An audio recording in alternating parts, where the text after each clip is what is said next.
بسم اللہ الرحمن الرحیم۔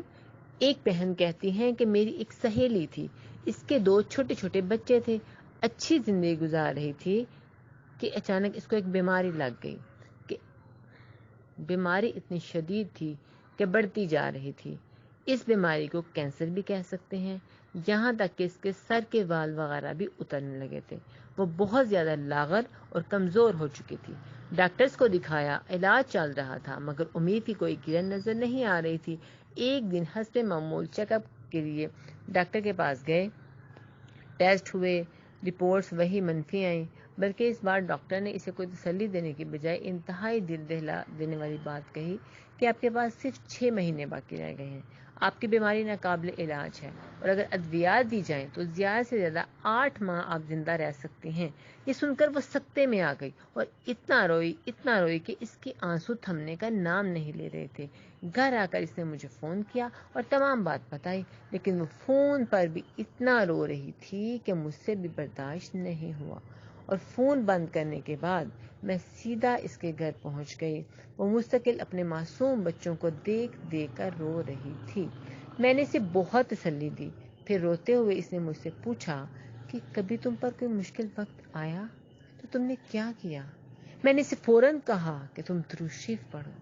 اس نے میری بات سنی تو مگر وہ چاہتی تھی کہ فوراً اسے کوئی معجزہ ہو جائے اور میں بالکل ٹھیک ہو جاؤں۔ میں اسے یہی کہتی رہی کہ تم درود شریف پڑھو، نبی صلی اللہ علیہ وسلم پر، دیکھنا تم بالکل ٹھیک ہو جاؤ گی۔ اس نے میری بات پر عمل کرنا شروع کر دیا اور روز جتنا ہو سکتا درود شریف بیچتی۔ سرور کونین خاتم الانبیاء حضرت محمد صلی اللہ علیہ وآلہ وسلم پر۔ کچھ دنوں بعد اس کو اپنے اندر کچھ بہتری محسوس ہونے لگی۔ وہ سمجھی کہ دعاؤں کی وجہ سے میری طبیعت ٹھیک ہو رہی ہے۔ 3 ماہ بعد ڈاکٹر کو واپس چیک اپ کروانے کے لیے گئی تو اس نے جانے سے پہلے پھر مجھے فون کیا اور وہ بہت زیادہ گھبرائی ہوئی تھی کہ پتہ نہیں اب کیا رپورٹس میں آئے گا۔ میں نے اسے پھر تسلی دی کہ تم نبی صلی اللہ علیہ وسلم پر درود بھیجتی ہو، دیکھنا درود پاک کی برکتوں سے سب بہتر ہوگا انشاءاللہ۔ پھر اس کے ٹیسٹ ہوئے اور ڈاکٹر نے اسے ایڈمٹ کر لیا اور کہا کہ رپورٹس 10 گھنٹے کے بعد آئیں گی۔ 10 گھنٹے کے بعد رپورٹس آئیں تو مزید اسے 3 گھنٹے انتظار کے لیے کہا گیا۔ اسی دوران وہاں سے لیب ٹیسٹ والوں کا گزر ہوا تو انہوں نے اس کو دیکھا اور کہا کہ اس کا نام پوچھا، اس کے شوہر کا نام پوچھا۔ اس نے سر ہاں میں ہلایا، پھر وہ حیرت سے آپس میں سرگوشی میں کچھ کہنے لگے کہ رپورٹس انہی کی ہیں، اور اس سے کہا کہ آپ میرے ساتھ اندر ڈاکٹر کے پاس آئیں۔ وہ اندر گئی تو ڈاکٹر نے اس کی رپورٹس کی اسکیننگ کی اور اسے بغور دیکھنے لگے۔ پھر اس سے کہا کہ آپ اس طرف آ کر بیٹھیں، اور ڈاکٹر کے قریب والی کرسی پر جا کر بیٹھ گئی۔ ڈاکٹر بہت غور سے اور حیرت زدہ ہو کر کبھی اس کو دیکھتا اور کبھی اس کی رپورٹس کو دیکھتا۔ پھر ڈاکٹر نے پوچھا کہ کیا آپ کہیں اور سے بھی علاج کروا رہے ہیں؟ اس نے کہا نہیں، یہاں سے علاج ہو رہا ہے، اور بس اسلام آباد میں ایک جگہ دکھایا تھا تو انہوں نے آپ کے پاس بھیج دیا۔ پھر ڈاکٹر نے کہا کہ اچھا کہیں سے انجیکشن لگوا رہے ہیں؟ تو اس نے کہا نہیں، میں کہیں سے انجیکشن بھی نہیں لگوا رہی۔ اب تو وہ بہت گھبرا گئی اور اس نے ڈاکٹر سے کہا کہ ڈاکٹر صاحب کیا بات ہے، آپ مجھے کیوں کنفیوز کر رہے ہیں؟ تو ڈاکٹر نے کہا کہ میں آپ کی پرانی رپورٹس دیکھ رہا ہوں جس پر آپ کو 6 سے 8 ماہ تک کا ٹائم دیا ہوا ہے اور اس پر آپ کے دستخط بھی ہیں۔ اس نے کہا جی مجھے معلوم ہے۔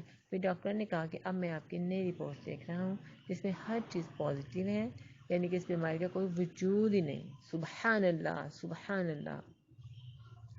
وہ کہتی ہے کہ میں نے اس وقت کچھ نہیں دیکھا کہ میں ڈاکٹر کے پاس بیٹھی ہوں ہاسپٹل میں اسی وقت کرسی سے اٹھی وہی زمین پر سجدے میں گر گئی اور اتنا روئی کہ جب رو رو کر میرے آنسو تھم گئے تو مجھے تسلی دے کر سب نے اٹھایا۔ پھر میں نے ڈاکٹر کو بتایا کہ ڈاکٹر صاحب مجھے میری دوست نے کہا تھا کہ تم درود شریف پڑھو، تو میں رات کو سونے سے پہلے 300 بار نبی صلی اللہ علیہ وسلم پر درود بھیج کر سوتی تھی، اور یہ سب درود کی برکتوں سے مجھے اس جان لیوا بیماری سے شفا ملی۔